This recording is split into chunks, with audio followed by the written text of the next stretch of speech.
Storytelling in video games has come a long way over the past decade and more. Now, it isn't uncommon to encounter an emotional moment in a game that leaves you lost in thought, furious, or just plain sad. Then, there are the few that have the ability to leave you utterly gutted, the ones that punch you right in the solar plexus and put you on the ground in a puddle of your own tears. And in today's world, if you haven't had a good cry, then you aren't doing it right. So, I'm here to help. I'm Tyler Lee, and this is Misguided Content's Games That Hit You Right in the Feels. Oh, and just in case this wasn't clear, spoilers abound. Also, as always, remember to like and subscribe. The Death of Eris, Final Fantasy VII. Why not start with one most gamers will probably be familiar with? Remember a time when we were so young and naive to believe that main characters never die? Not permanently. So while we were shocked when Sephiroth, well, Jenova in disguise, but still, fell from the sky and plunged his sword through the lovable and innocent Eris, we knew we could save her. But then we get that scene of Cloud cradling her body, walking it into the middle of the pond, and then letting her go. Her body slowly sinks down out of sight, and that was it. Eris was gone. The flower girl from Midgar was ripped from the party by the villain, and you couldn't save her. There wasn't much said, but it was certainly a jarring, sad experience. And since the remake is focusing heavily on character development, I'm worried how much more emotional this will be when we have to all experience it again. Tidus vanishes. Final Fantasy X. Let's continue with Final Fantasy and talk about the first game to ever actually make me tear up. Good times. Anyway, Final Fantasy X. While being a great game with fun and exciting combat, had some awkward scenes thanks to it being the first of the series to have fully voiced dialogue. Despite that, the final scenes between Tidus and Yuna are absolutely heartbreaking. Near the climax, Tidus discovers that he is actually a dream of the faith, meaning once sin is defeated and the faith depart, he must follow. However, he still commits to destroying sin and Yu Yevon. After the final battle, Yuna professes her true feelings for Tidus while sharing tears with me as I am completely wrecked. And he embraces her one last time before leaping off the airship and disappearing back into the far plane. Snake salutes the boss. Metal Gear Solid 3, Snake Eater. After being forced to put down the boss in Metal Gear Solid 3, Snake visits her grave at Arlington National Cemetery. During the fight, and as the ending plays and Snake approaches the grave, it is discussed that she was not a villain but a hero who died for her country. She will be buried a traitor, but in reality, she sacrificed her body and reputation to prevent World War III. Snake places flowers and a gun at her grave, then gives the iconic salute as he sheds a single tear for his fallen compatriot and former teacher.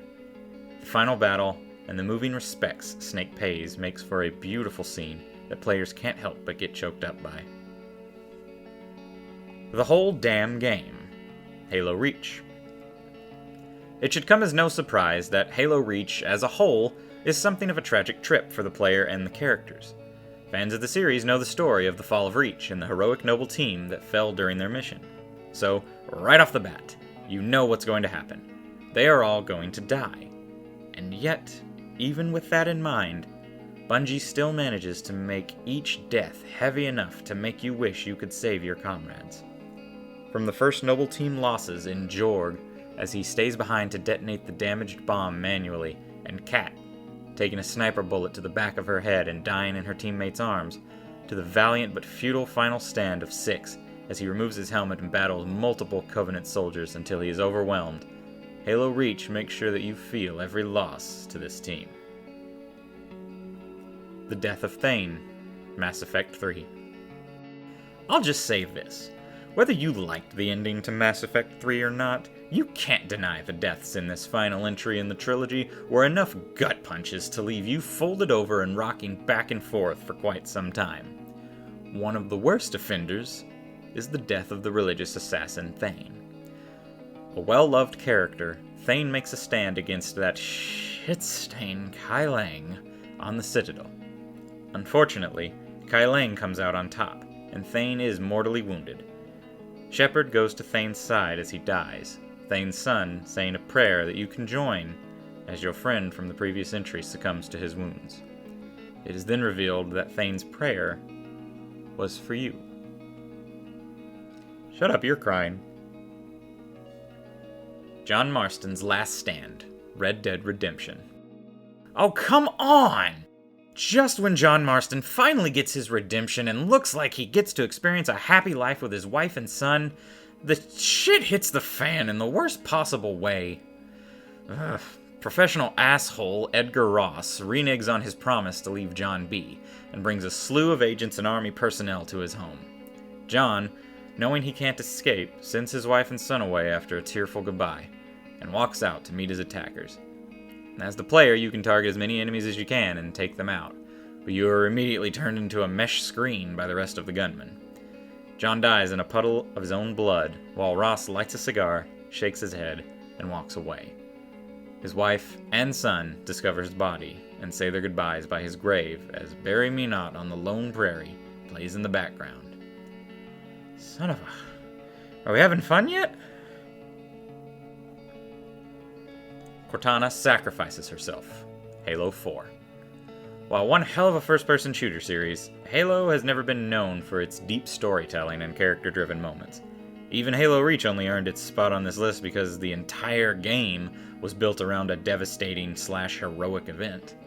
Don't get me wrong, the story, the music, the gameplay, all top-notch. But Master Chief was more standoffish than chatty, and most characters followed suit. Enter Halo 4, 343 Industries' entry into the series after Bungie had stepped away. Throughout, Cortana had been experiencing problems, making her somewhat of a danger to her old buddy Chief. However, MC made it clear that he would do what it took to help her. See, these two are all each other had ever had. They cared about each other, and in no other game is it more apparent than this one. In the climactic moments of Halo 4, Cortana informs Master Chief that she will not be going with him, and that she will be sacrificing herself so he can get away. With that, the stoic super soldier begins to fervently protest this line of action. If you listen close, you can even hear Master Chief's voice crack as he tries to convince his longtime partner and friend to rethink her plan. Hang on. Where are my tissues? Okay, I'm back. Anyway. The death of Lee, Telltale's The Walking Dead. To get this out of the way, Telltale's The Walking Dead was loaded to the brim with moments that made me feel like I'd just been F5'd by Brock Lesnar and landed right on whatever part of my brain and soul forms emotions. From the very beginning of Telltale's The Walking Dead, Lee, and you, the player, decided that you would royally fuck up anyone and anything that tried to hurt Clementine. In the end, a bite from a walker seals Lee's fate, but he still cowboys up and goes to save Clementine from the most dangerous thing in The Walking Dead, another living person. However, once she is saved, Lee realizes he can't go on and must say goodbye to the little girl who has become a daughter to him. Clem begs him to try and get up, but he can't.